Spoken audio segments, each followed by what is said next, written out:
किसी में इतनी सामर्थ्य नहीं कि हमारी समस्या का समाधान कर सके। वो खुद समस्याओं में फंसा हुआ है तो समाधान क्या कर सकता है? वो हमारा शोषण कर सकता है, पोषण तो कर नहीं सकता। सचिन जी। श्री हरिवंश महाराज। श्री हरिवंश महाराज जी। महाराज जी, सुना है कि भगवत प्राप्ति प्रयास से नहीं समर्पण से होती है। यदि हम निरंतर नाम जप करें, धर्म का पालन करें, किसी का बुरा ना करें, केवल श्री जी व गुरु के आश्रित रहें, तो क्या यही पूर्ण समर्पण भगवत प्राप्ति के लिए पर्याप्त है? हो जाएगा, इसी से हो जाएगा। पर ये कह देना बहुत सरल है, निर्वाह करना बहुत कठिन है। जब मन अपने पे ठान लेता है कि ये करना है तो लाख समझाओ नहीं समझता, बुरा कर ही देता है। बड़े बड़े अच्छे लोगों से गलतियां हो जाती हैं। तो ये मन को रोक पाना, जैसे तूफान आ रहा है तो अब उसको ऐसे रोक पाना बड़ा कठिन है। ऐसे मन ठान ले कि हमको ये करना है और फिर उसे रोक ले, ये केवल भगवान ही की सामर्थ्य से है, नहीं तो बहुत कठिन है। आप लोग सबके पास मन है, देख लो ना। अगर ठान लेता है आज मुझे ये देखना है, आज मुझे भोगना है, आज मुझे करना है, तो 1000 बार आपके सामने पेश करेगा, ये देखना, ये देखना, ये देखना है। अगर आप मना करो नहीं नहीं तो जलाएगा, अशांति पैदा कर देगा। अब लगता है यार खा ही लो, देख ही लो जब मन कह रहा है, और जहां वो गलत की तरफ ले गया तो फिर एक गलती छुपाने के लिए दूसरी गलती, वो गलत होने लगता है। तो ये कह देना कि हम धर्म से चले, निरंतर नाम जप करें, ये तो कहने में बहुत अच्छा लगता है, लेकिन चलने में बहुत कठिन है। चलने में बहुत कठिन, बड़े बड़े धर्मात्मा पुरुषों से भी चूक हो जाती है। इसलिए भगवान का भरोसा रखें और सावधानी रखो, कभी अहंकार न करे कि मैं अच्छे से चल रहा हूं। अगर अहंकार करेगा मैं अच्छे से चल रहा हूं तो गिर जाएगा। अहंकार न करे, दैन्य भाव से, और भगवत प्राप्ति इसी से हो जाएगी। डॉक्टर आलोक सिंह जी। श्री हरिवंश महाराज जी, आपके चरणों में कोटि कोटि प्रणाम। महाराज जी, जीवन के प्रारब्ध को बदला जा सकता है क्या? नहीं। तथा मानव जीवन का वास्तविक अर्थ एवं उद्देश्य? मानव जीवन का वास्तविक अर्थ है भगवत प्राप्ति, परोपकार, नाम जप। लेकिन प्रारब्ध नहीं बदला जा सकता, प्रारब्ध भोगना पड़ता है, प्रारब्ध नहीं बदला जा सकता। जो कर्म बन जाता है उसको भोगना पड़ता है। जैसे दशरथ जी के द्वारा श्रवण कुमार का वध, तो उनके पिता का ये शाप, जैसे मैं पुत्र वियोग में मर रहा हूं ऐसे तुम प्राण त्यागोगे। तो राम जी भगवान उनके पुत्र हुए, फिर भी पुत्र वियोग में प्राण त्यागना पड़ा कि नहीं त्यागना पड़ा? तो इससे सिद्ध होता है कि जो कर्म बन जाएगा उसका भोग भोगना पड़ेगा। तो जो प्रारब्ध बनकर आ गया वो भोगना पड़ रहा है, बड़े बड़ों को भोगना पड़ता है। इसीलिए नाम जप करो, कोई नशा न करो, कोई गंदे आचरण न करो, कि अब हमारा कोई नया कर्म ना बने, पुराने को भोग लेते हैं और भगवान के पास चलते हैं। हाँ। अंकुश। राधे राधे महाराज जी। महाराज जी, हम सभी जो आपके शरणागत जन हैं, जब निकुंज जाएंगे तो क्या वहां भी केली कुंज का अलग डिपार्टमेंट होगा? आप दिखेंगे ना महाराज जी? ये सब यहाँ मायाकृत है। हम तुम अलग अलग जो दिख रहे हैं सब मायाकृत है। वहां सच्चिदानंदमय लीला है। सच्चिदानंदमय लीला में मैं तू नहीं होता, सब एक होते हैं, सब एक रस में डूबे हुए होते हैं। यहाँ की सोच और वहाँ की सोच, यहाँ का रूप वहाँ का रूप, यहाँ की भिन्नता और वहाँ की अभिन्नता हमारी बुद्धि में कैसे आ सकती है? क्योंकि बुद्धि तो यहाँ की है ना, अभी निकुंज की बुद्धि तो नहीं है ना। इसलिए वाणी पाठ करो, नाम जप करो, ठाकुर सेवा करो, परोपकार करो। जब हमारी बुद्धि निकुंज की होगी तब समझ में आ जाएगी। अभी कैसे समझ में आएगी? कुछ भी बताने योग्य नहीं है, वो अनुभव करने योग्य है। अनिर्वचनीयम प्रेम स्वरूपम, जैसे प्रेम का वर्णन नहीं किया जा सकता, ऐसे प्रेम में निकुंज का, प्रेम में भावदेह का, प्रेम में प्रिया प्रीतम का, प्रेम में प्रिया प्रीतम की सेवा का, वो यत्किंचित वर्णन है, बकाया पूर्ण वर्णन नहीं हो सकता। वो तो अनुभव की बात है, हृदय की बात है। इसलिए भजन करो, पहले मनुष्य धर्म से ऊपर उठो। अभी तो मनुष्य धर्म में हो ना, देह भाव में ही हो ना, तो पहले धीरे धीरे वाणी पाठ करो, खूब नाम जप करो, धीरे धीरे चलो। हम लोगों का क्या है, सीधे सब कुछ बात जानना चाहते हैं, तो कुछ बातें होती जानने में नहीं आती, वो अनुभव में आती हैं। वो वाणी के द्वारा नहीं बताया जा सकता, वो पढ़ लिख कर नहीं जाना जा सकता। वो भजन करोगे तब भगवान जब जितना अनुभव कराएंगे वो अनुभव में आएगी। वहां पे पिटाई लगती है सेवा में अगर त्रुटि हो तो? नहीं, सेवा में त्रुटि हो ही नहीं सकती, वहां पिटाई का कोई चांस ही नहीं है, क्योंकि सब पास होके जाते हैं ना, फेलियर थोड़ी पहुंचते हैं। पिटाई तो फेलियर की होती है। यहां से इतना पिटाई करके भेज दिया जाता है कि वहां पिटाई की जरूरत नहीं होती है। वहां तो परमानंद है, प्रेम में है, प्रेम ही प्रेम, प्रेम ही प्रेम, प्रेम की बाढ़, प्रेम का समुद्र, प्रिया प्रीतम की रूप माधुरी में छके हुए प्रेम में। अरे महासुख है भगवान के पास तो। पर ऐसे थोड़ी पहुंच जाया जाता है भगवान के पास। तभी तो निर्मल मन जन सो मोहि पावा। निर्मल तो जब मले नहीं तो पिटाई कैसे होगी? जब मले नहीं तो ईर्ष्या द्वेष कैसे होगा? जब मले नहीं तो किसी प्रकार का विकार कैसे आएगा? आनंद ही आनंद है। खूब नाम जप करो, वहां पहुंचने की प्रयास में नाम जप और वाणी पाठ दो ही हैं। नाम वाणी जहां, श्याम श्यामा तहां। खूब नाम वाणी मिले। महाराज जी, एक संशय है कि ऐसा बोला जाता है कि श्री जी के चरणों का अध्ययन करना चाहिए आंखें बंद करके। तो हम प्राथमिक शिष्य हैं, हमने श्री जी के अनेक रूप देखे हैं, पर रियल में कभी श्री जी को देखा है? हम कहते हैं श्री जी के नाम का ध्यान करना चाहिए, प्राय कहते हैं, क्योंकि सब श्री जी के रूप हैं, अलग अलग अपनी भावना में जैसे आए तो चित्रकार ने उतार दिया। चित्रकार ने भी तो श्री जी को नहीं देखा ना। जिसने चित्र का निर्माण किया उसके भावय में तो आया है, ना कि उसने श्री जी को देख के बनाया है। देखने की सामर्थ्य तो सिद्ध महापुरुषों में होती है। तो नाम में रूप समाया हुआ है। जैसे कृष्ण नाम है तो उसी में सब समाया हुआ है। राधा है उसी में सब समाया हो, राम उसी में सब समाया। तो हम राधा, बार बार राधा राधा राधा राधा ध्यान करें, राधा नाम जप करें, तो जो श्री जी का रूप है वो झलकने लगेगा। हम इसीलिए जैसे सब रूप श्री जी के हैं, जब सब रूपों में है तो वो है ही है, लेकिन श्री जी का जो रूप है वो इनमें से, जब सब है तो ये भी है, लेकिन जो रूप है उनका वो कहीं नहीं है। जैसे श्री जी के रूप में आता है पीता अरुण क्षय अनंत तडिल्लता भाम। पीत और अरुणिमा लिए हुए गौरांगी, अनंत बिजलियों की कांति। अब बताओ फोटो में कैसे अनंत बिजलियों की कांति आएगी? एक बिजली की कांति तो हम सह नहीं पाते हैं, वो अनंत बिजलियों की कांति जिनकी श्री अंग की आभा निकल रही है, ऐसी श्री जी को कौन से फोटो में लाया जा सकता है? ऐसी न स्याही है, न हमारे दिमाग की क्षमता है कि हम वो भावना में भर से। तो वाणियों का गायन और नाम जप और नाम का ध्यान, ये श्री जी का जो रूप है इसका परिचय दे देगा। नाम वाणी से ही श्री जी का अनुभव होता है। तो अब मानी संख्या ये श्री जी। अब हम चूंकि श्री जी का ध्यान करके श्री जी इनका ध्यान कर रहे हैं तो हमारा ध्यान श्री जी तक पहुंचेगा और धीरे धीरे ये खत्म हो जाएगा और श्री जी आ जाएंगे।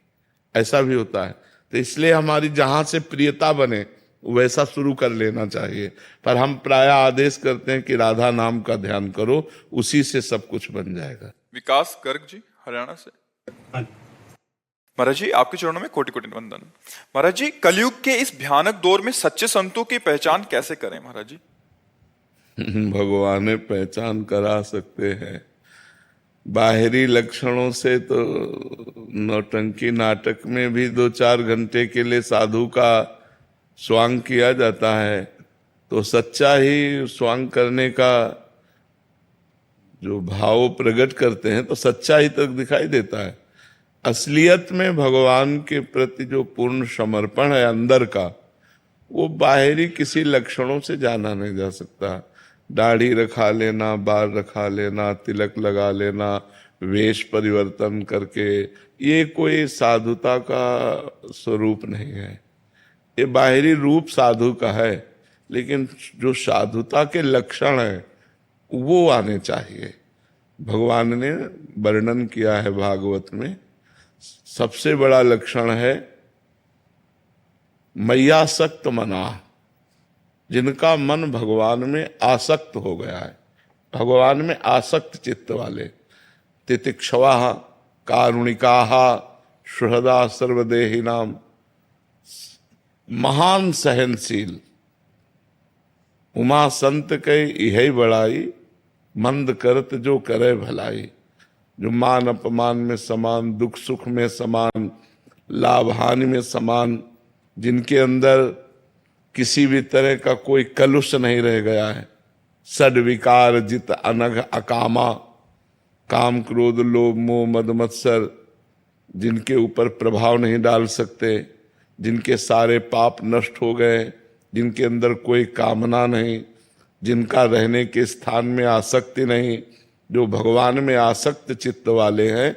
अब ये सब अंदर की बातें हैं, तो बाहर कैसे बताया जा सके कि कौन सही है कौन गलत है? ये तो केवल भगवान जान सकते हैं, नहीं जान सकते। जैसे हम रो रहे हैं तो पता नहीं कौन सा चिंतन करके रो रहे हैं। लगेगा संत है रो रहे हैं तो भगवान में रो रहे हैं, लेकिन जरूरी नहीं कि वो भगवान में रो रहा हो। चर्चा भगवान की चल रही है, उसका अंदर का चिंतन क्या चल रहा है, वो अपने किसी दुख से दुखी होकर अंदर के किसी चिंतन से रो रहा। तो ये बाहरी बातें किसी भी तरह प्रमाणित नहीं की जा सकती, लेकिन भगवान जानते हैं। तो हमें लगता है कि भगवान से प्रार्थना करें कि आप अपने जो निज संत जन हैं उनसे मिला दो, तो वो मिला देंगे। जब द्रवहि दीन दयालु राघो, तो साधु संगति पाहिए। कई बार सही मार्ग में चलते हुए भी फिसलन हो जाती है, मतलब सही है लेकिन गलती हो गई है, तो लोग उसे कह सकते हैं कि साधु नहीं है, लेकिन ऐसा नहीं है। वो सही है, वो सही मार्ग में चल रहा है, लेकिन फिसल गया। और एक होता है दम्भ करके नाटक करके साधु का भेष रखना, वो तो पापमय है। लेकिन एक होता है कि सही है, 100% वो सही है, सही मार्ग में चल रहा है, पर फिसल गया संग दोष से, किसी दोष से फिसल गया। अब वो फिर संभलेगा, फिर चलेगा, लेकिन उसकी फिसलन को देख करके उसको कहा जा सकता है कि असली साधु नहीं है। पर ऐसा नहीं है, पर ऐसा नहीं है। वो संत है, वो भगवान के मार्ग का पथिक है, पर चूक हो गई। एक होती चूक होना, और एक होता है कि हम चूका ही चूक है, दोनों को हम पहचान नहीं सकते।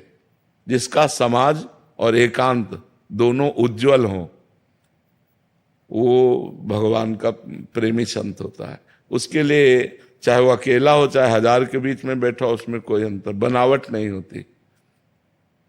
तो भगवान के लीला कथा में प्रेम होना, भगवान के नाम में प्रेम होना, भगवान के चरणों में प्रेम होना, सबको भगवत स्वरूप समझना, दुख सुख सहना, मान अपमान सहना, ये सब संतों के जीवन में है।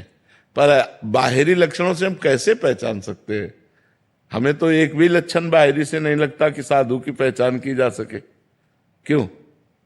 नौटंकी नाटक में भी तो लोग हमसे बढ़िया दाढ़ी लगा लेते हैं, हमसे बढ़िया बाल बना, तो नकली नहीं लगा लेते। तो हमें लगता है कि भगवान ही मिलावे सच्चे संत से। तो जैसे हीरे बोरियों में नहीं होते, हीरे बोरियों में नहीं होते कि बोले ये बोरी काहे की लदी है, बोले हीरों की, नहीं ऐसे हीरे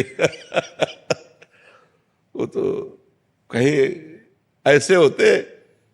ऐसे हंस जो होते हैं ना, हंसों की ऐसे जमात नहीं होती कि ऐसे बिरले, ऐसे जो संत होते हैं ना, बिरले होते। को एक पाव भगत जिम मोरी। हो सकता है कोई संसार का आदमी उसे न जानता हो कि ये संत है और वो संत हो सकता है बहुत लोग जानते हो वो संत ना हो। दोनों बातें हो सकती है। हो सकता है कोई नहीं जानता उसे, ऐसे पागल सा पड़ा है, ऐसे वो भगवान का प्रेमी संत हो सकता है हजारों लोग जानते हैं लेकिन वो साधुता ना हो। तो हमें तो लगता है इसका फाइनल भगवान ही कर सकते हैं कि संत कौन है और असंत कौन है। सच्चा संत भगवान जानते हैं और वही मिला सकते हैं।